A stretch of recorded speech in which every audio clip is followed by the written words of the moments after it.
దేవునికి స్తోత్రం. నేటి దినాన మన అరుణోదయపు దేవుని వాక్యము యెషయా గ్రంథము 52వ అధ్యాయము 13వ వచనము.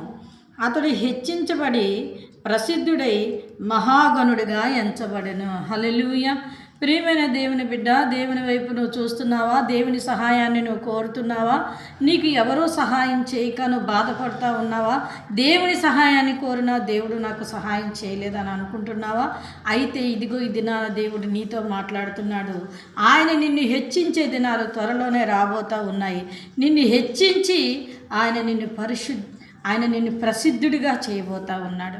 కనుక నీవు దేవుని మీద ఇంకా నీ విశ్వాసాన్ని పెంపొందించుకో. ప్రభు అయిన యేసుక్రీస్తు వారి వైపు చూడు.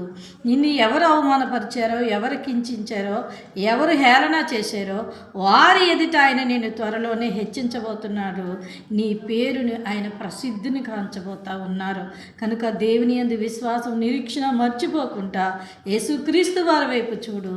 ఆయన నిన్ను హెచ్చించే సమయం త్వరలోనే రాబోతుంది. నిన్ను హెచ్చిస్తున్నారు. ఆమేన్.